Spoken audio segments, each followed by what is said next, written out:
What is up, guys? It's the Sound Alchemist, joined by the one, the hat-wearing, the black shirt-toting Gershwan. And today we're back to answer more questions from you guys in another episode of For the Greater.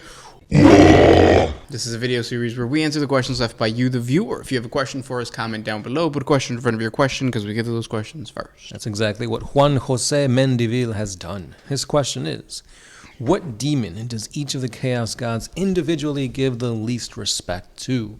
AKA? Chaos Rivalries. Yes. So when it comes to the Chaos Gods, it's chaos. They hate each other. One's always on top of the wheel of chaos, yet it spins. And rivalries, they burn, they fuel. That's what makes chaos chaos. Yes. Now, right off the bat, because Slaanesh is the youngest of the Chaos Gods, even though there is no time and space within the Imperium, everybody hates Slaanesh. Yeah, think of the show Everybody Hates Chris. Chris is Slaanesh. Yeah, basically. For good reason, because, you know, Slaanesh just shows up with, like, nipple clamps on one side of the boobs, but not the other side. It's just... There's a lot going on. No symmetry. Their demons ride, like, anteater horses. Like, why? Yeah, why? Yeah. Their little fish things are actually flying, and their flying things are fish things. Yeah, it makes no sense. But there are, like, actual, like, instances of, like, Khorne hates Slaanesh. Oh, yeah. Like, there's a rivalry there because Slaanesh is all about perfection, access, and Khorne is just like, why even focus on becoming the best? You have to just go in there and attack no matter what. Yep. But at the same time, that perfection also kind of does bleed into Khorne as well. Because if you want to do the most damage, if you want to be the best warrior, there is a sense of honor and perfection that you have to achieve. So a lot of these things kind of bleed into one another.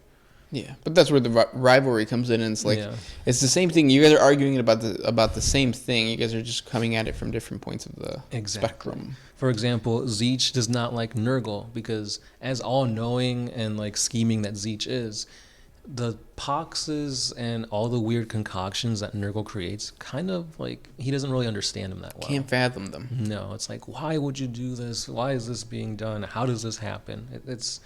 It's chaos. Like, you're not supposed to understand, but yet he tries and tries and tries. Yeah, and then at the same time, too, Nurgle is about entropy and, like, the slow decay of the universe, whereas Tzeentch is just, like, the changer of ways and wants to see things grow and, like, evolve as opposed to decay. And stagnation. Yeah. And then, obviously, anything that has to do with magic... Khorne hates. Yeah. Which is why most of his demons have the collars of Khorne that basically prevent psychic attacks and things like that. To do anything, yeah. Yeah, so there's that as well. Right. And it's funny because I was reading a little blurb here that it says that Khorne also despises Nurgle because he's ugly. Yeah. Wouldn't that be Tzeentch? Or not Tzeentch, Slaanesh. Yeah, that would make sense. But, I mean, everybody hates Slaanesh like we were saying, so it's like, yeah, you hate him, but I hate him more. Yeah.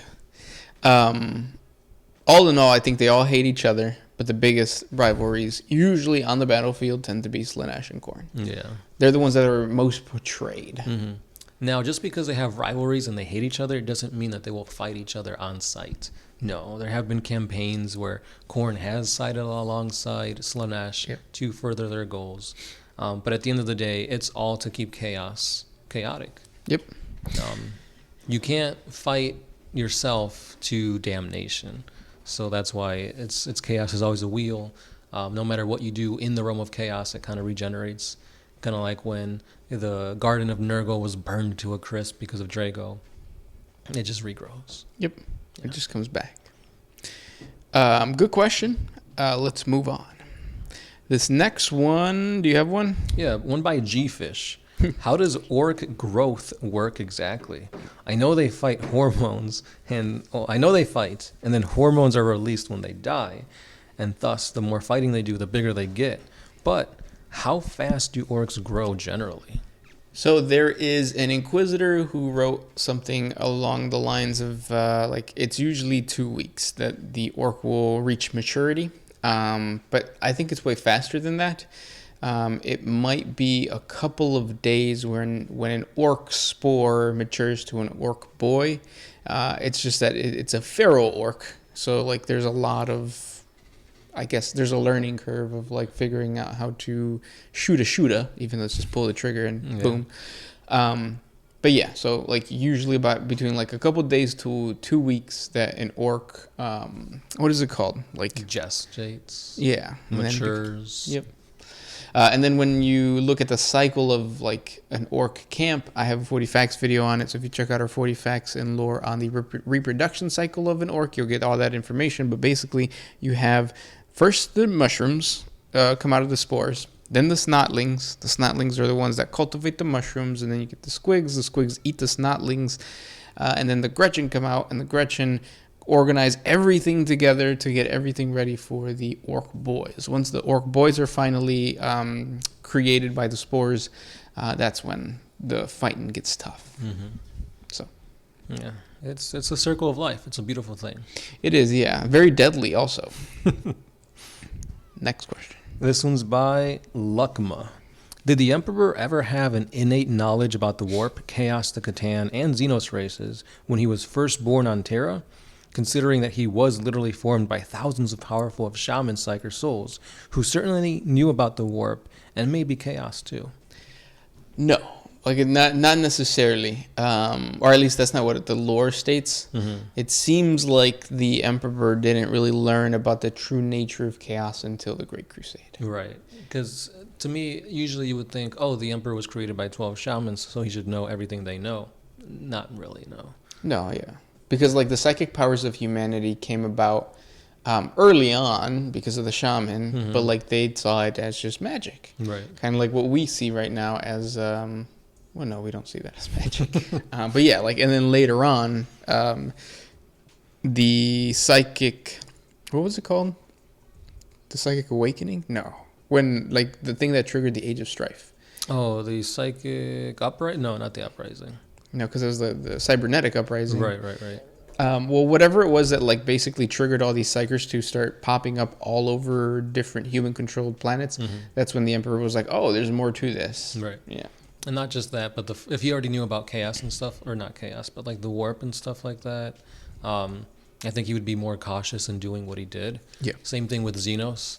The first instance with humanity and Xenos were orcs. So obviously the Emperor would know not all Xenos are bad. It's just like the orcs are just instinctually aggressive. Right. But everything was based off of that, so. Yeah. Good question, though. Next one comes from Superior Soldier. Were Lion L. Johnson and Conrad Kurz blanks? Were they? Another question. Well, let's answer that. Yeah. No. Just technically all the Primarchs have some type of innate psychic presence, essence, ability to them. Some just don't really manifest it. Conrad Kurz knew about his death Mm-hmm. because of the psychic powers that he had. Right. And then the lion knew about taming lions because of, no, I don't know. I don't have anything on that one.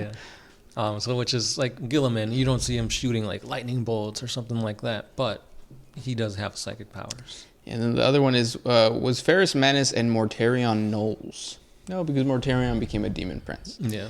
He also had psychic abilities that let him like feel out the warp during the heresy. Mm-hmm. And then Ferrus Manus, you know what? I don't know. Maybe there's nothing really like crazy psychic about him. Right. But again, the whole thing of like every Primarch is a psyker, except maybe the 2nd or the 11th, which is reason why they were killed or something. Yeah. Yeah. We just don't know yet. Will we ever? Who knows? Next question. This one's by Cabal of the Bloody Spoon. Will Slaanesh ever catch Nurgle's rot? I'm asking for a friend.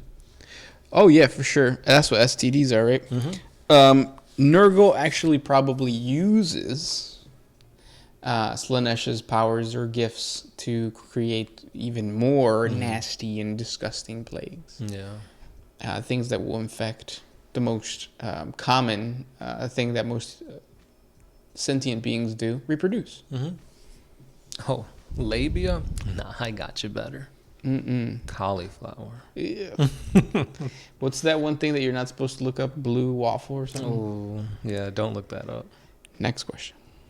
This one's by Bellicor, the Dark Master. How come Harlequins just don't make more babies since their souls are safe? More worshippers also give Segura more power.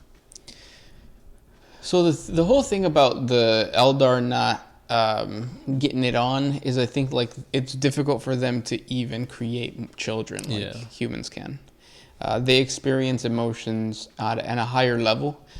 So it's basically like comparing. We're probably gonna. Well, most of the viewers are guys, so it doesn't really matter. But it's kind of like comparing a woman's sex drive to a man's sex drive in their teens. Well, I guess that's not really accurate too. Yeah, I don't know. Yeah.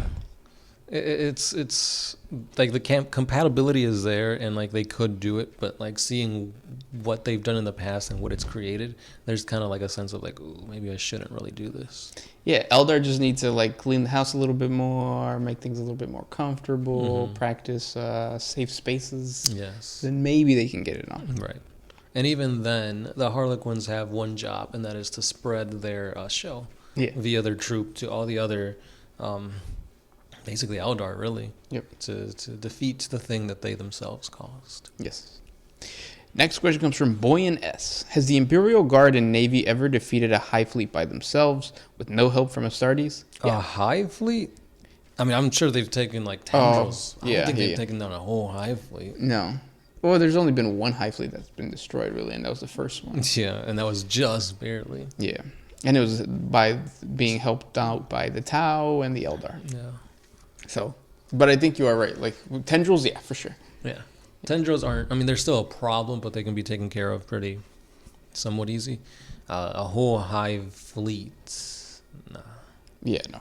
Because, like, I haven't heard of any fleet that's been, like, extinguished. Right.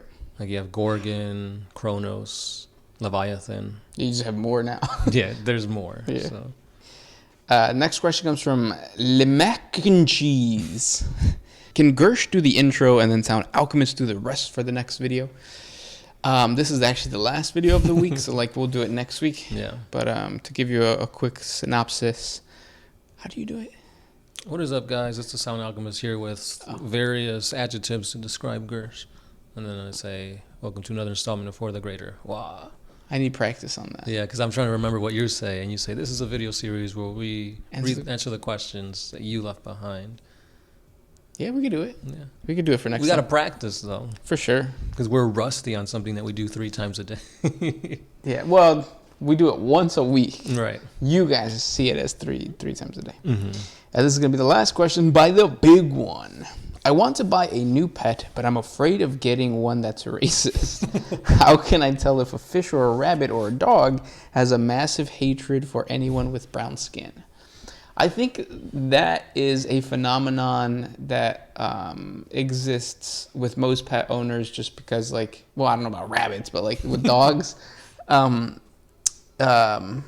think it's about like just getting them comfortable with people in general. Yeah, just people in general. Because I have noticed with my dogs that when certain friends come over, they do get a little bit more wild. And then also, there might be like a scent thing with people who own different types of pets. Mm. So what I would say... Piss on your friends when they come over. Yeah. So they all smell the same. Exactly, yeah. And those were the questions for today. If you guys have more questions for us, please comment down in the comment section below. We're here to help, guys. Yeah. Big One doesn't even talk about 40K. And he's comments on all our videos. Thank you. Yeah. But yeah, keep those questions coming, guys. We'll see you in the next one. This has been the Sound Alchemist. Gershwin. And we are out. Oh,